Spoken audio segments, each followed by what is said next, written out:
আসসালামু আলাইকুম প্রিয় দর্শক, আপনারা দেখতে পাচ্ছেন আমার চুল উস্কো শুষ্ক। আমি এই অবস্থায় এখন ঘুম থেকে উঠলাম। এখন আমরা মাথায় টুপি নিয়ে একটু গেটআপ মেটআপ নিয়ে নিচ্ছি। আজকে আমরা যাব নান্দিয়ার বিল। আমাদের গ্রাম থেকে কয়েকটি গ্রাম পরে নান্দিয়ার বিল। আমি এবং আমার বন্ধু যাচ্ছে। আমার নাম সাব্বির, আমার বন্ধুর নাম সাব্বির। দুইজন মোটরসাইকেলে করে আজকে আমরা যাব নান্দিয়ার বিল। দেখতে পাচ্ছেন মোটরসাইকেল অলরেডি আমার বন্ধু চালাচ্ছে। আমরা এইভাবে কিছুক্ষণ আধা ঘন্টা 15 মিনিট চালানোর পর অবশেষে আমরা নান্দিয়ার বিলে এসে পৌঁছাই। আপনারা দেখতে পাচ্ছেন ইতিমধ্যে আমরা একটা জায়গায় অবস্থান করছি, এটা হলো নান্দিয়ার বিল। এই বিলটি আমাদের আশপাশ গ্রামের সবাই এখানে ঘুরতে আসে এবং জায়গাটি অনেক সুন্দর। এবং আমরা এরপরে একটি নৌকায় উঠে পড়ি। নৌকায় ওঠার পরে নৌকার কিছু ভিউ নিই এবং পানির মধ্যে হাত দিয়ে আমি একটু অনুভব করি পানির দৃশ্যটি। খুব ভালো লাগছিল প্রিয় দর্শক। ঈদের ছুটিতে আমরা এভাবে ঘুরতে গিয়ে খুবই ভালো লেগেছে। আসলে ঘুরলে মনটা ভালো থাকে। আপনারা সবাই ঘুরবেন প্রিয় দর্শক।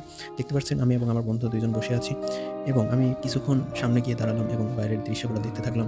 খুবই ভালো লাগছিল এবং আকাশের সূর্যটি এমন সুন্দরভাবে আলো দিচ্ছিল যেটা আসলে দর্শনার্থীদের অনেক সুন্দর লাগবে। এবং দেখেন পানি দৃশ্যটি, এটা যা দেখার মতো মনোমুগ্ধকর, অনেক সুন্দর লেগেছে। সবসময় যারা ভ্রমণ প্রেমী আছেন তারা ঘুরবেন, ভালো লাগবে। ভ্রমণ প্রেমীদের জন্য ন্যাচারাল ভিউ অনেক ভালো।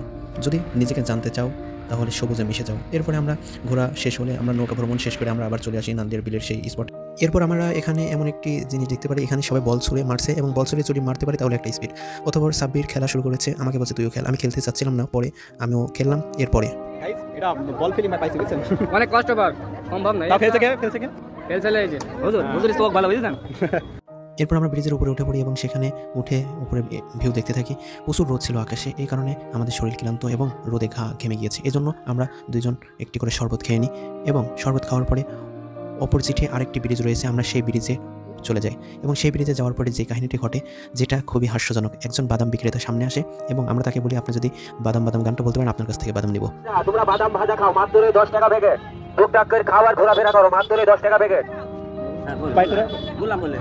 আমার কাছে আছে ববো ভাজা বাদাম, আমার কাছে নাই রে ববো কাঁচা বাদাম। পায়ে তোরা হাতের বালা থাকে যদি সিটি করলে দিয়ে যাবেন, তাতে সমানে সমানে কিছু বাদাম পাবেন।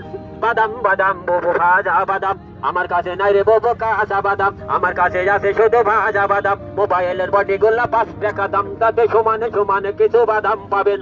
বাদাম বাদাম বুবু ভাজা বাদাম, আমার কাছে আছে শুধু ভাজা বাদাম। আইসু কাছে বটি ভাঙা দিয়ে বাদাম পাবেন, তাতে সমানে সমানে কিছু বাদাম পাবেন। আমার কাছে আছে শুধু ভাজা বাদাম, আমার কাছে নাই রে বুবু কাঁচা বাদাম।